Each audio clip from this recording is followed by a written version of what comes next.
ഒരു ചെറുപ്പക്കാരൻ സിറോസിസ് ബാധിച്ചിട്ട് രോഗാതുരനായ ചെറുപ്പക്കാരൻ മരിക്കുന്നതിന്റെ ഏതാനും ദിവസം മുമ്പ് അദ്ദേഹം ഒരു വോയിസ് അയക്കാണ്, എന്നെ രക്ഷിക്കണം, ഇവരെ നിങ്ങൾ വെറുതെ വിടരുത്, ഒരിക്കലും വെറുതെ വിടരുത്. മരിച്ചുകൊണ്ടിരിക്കുക മനുഷ്യൻ. അത് പറഞ്ഞ് ഏതാണ്ട് 3 ദിവസം കഴിഞ്ഞപ്പോ ആ ചെറുപ്പക്കാരൻ മരിച്ചുപോയി, മരണപ്പെട്ടുപോയി.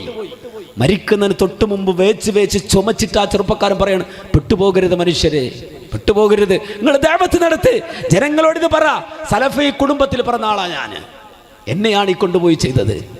ആ ചെറുപ്പക്കാരൻ്റെ വേദന നിറഞ്ഞ മരിച്ചുകൊണ്ടിരിക്കുന്ന ആ വേദനയിൽ നിന്നിട്ട് അദ്ദേഹം പറയുന്ന സംസാരമാണ് നിങ്ങൾ കേൾക്കുന്നത്. എന്താ അദ്ദേഹം പറഞ്ഞത്? ഫിറോസ് KP കരുളായി. എനിക്ക് ഈ ലിവർ സിറോസിസിൻ്റെ അസുഖമുണ്ട്. അപ്പോൾ ഞാനതിന് ഹോമിയോ മരുന്ന് കുറച്ച് കുടിച്ചു. അതിന് ശേഷം അതുകൊണ്ടൊരു സുഖം കാണാഞ്ഞപ്പോൾ പിന്നെ ആയുർവേദ മരുന്ന് കുടിച്ചുകൊണ്ടിരിക്കേനി. അതുകൊണ്ട് എനിക്ക് ആശ്വാസം ഉണ്ടായിനി. പക്ഷെ അതിൻ്റെ ഇടയ്ക്ക് എൻ്റെ കുടുംബങ്ങളെ സ്വാധീനിച്ച് ഈ മന്ത്രവാദികൾ പിന്നെ എന്നോട് പറഞ്ഞത് ലിവർ സിറോസിസ് അതില്ല, അങ്ങനെ ഒരു അസുഖം എനിക്കില്ല, വയറിൻ്റെ ഉള്ളിൽ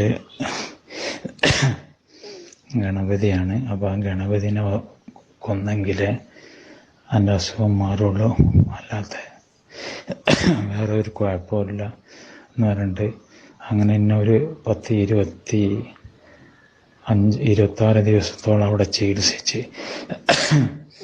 അതിക്രൂരമായിട്ടില്ല ചികിത്സാ രീതികളെ ഒരു മരുന്ന് പോലും എന്നെ കുടിക്കാൻ അവർ സമ്മതിച്ചിട്ടില്ല.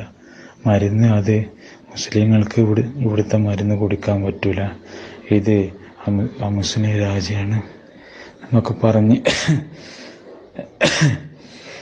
അങ്ങനെ തെറ്റിദ്ധരിപ്പിച്ച് വിശ്വാസമില്ലാത്ത ഞങ്ങളെ എൻ്റെ കുടുംബത്തിനെയൊക്കെ ഇവർ ചതിക്കുകയാണ് സർ.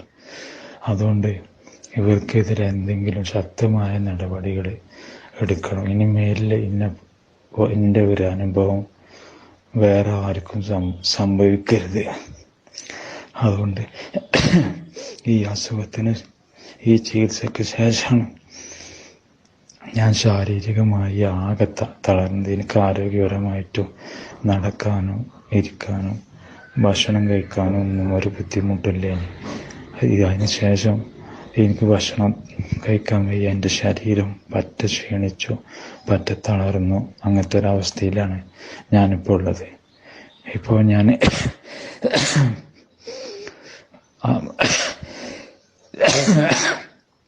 ആയുർവേദ മരുന്ന് കുടിച്ചുകൊണ്ടിരിക്കുകയാണ്. ഇവരെ ചികിത്സയ്ക്ക് ഒരു ദിവസം എന്താവുമെന്ന് ഞങ്ങൾ അന്വേഷിച്ചു, ഇവരോട് ചോദിച്ചു. ഇവർ പറഞ്ഞ് 10,000 ഉറുപ്പിക ഒരു ദിവസത്തിന്.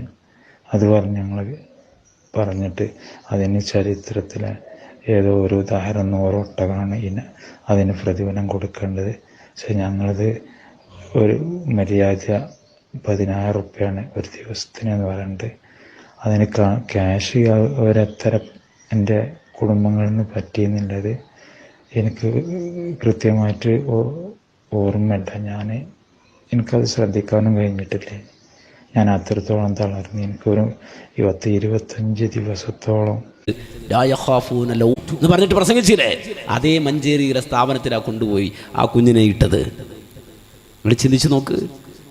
എന്നിട്ട് ഏറ്റവും വേദനയോടെ അയാൾ മരണപ്പെട്ടു. ആ മരണം സംഭവിച്ചതിൻ്റെ പിറ്റേന്ന് ഈ ചെറുപ്പക്കാരൻ അയച്ച ക്ലിപ്പുകളുടെ അയാളുടെ വോയിസുകൾ, അയാൾ പറഞ്ഞ വാക്കുകൾ, മൗലവി ഒരു മനുഷ്യന് ലോകത്ത് ഈ ഒരു ദുരന്തം ഉണ്ടാകരുത്, നിങ്ങൾ എന്ത് വേണമെങ്കിലും ചെയ്തോ, ഞാൻ എന്തും ചെയ്തുതരും. ആ മരിക്കുന്ന നേരത്ത് ആ കുട്ടി പറയാൻ, എന്തും ഞാൻ ചെയ്തുതരും, എവിടെയും ഞാൻ വരും എന്ന് പറയാൻ. അവസാനം അയാൾ മരിച്ചു.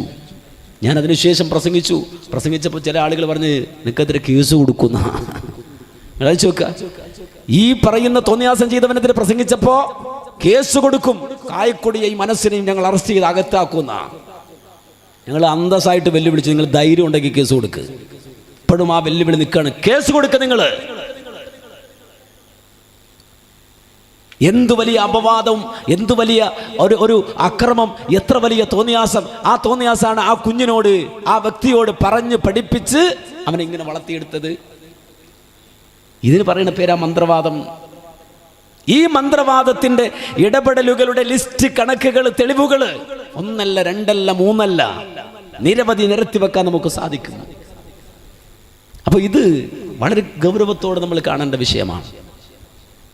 എൻ്റെ പ്രിയപ്പെട്ട വിസ്റ്റം സഹോദരങ്ങളോട് പറയാം, നിങ്ങളൊരു ലലാലത്തിൽ അകപ്പെട്ടുപോയി. നേർക്കുനേരെ പറയാലോ,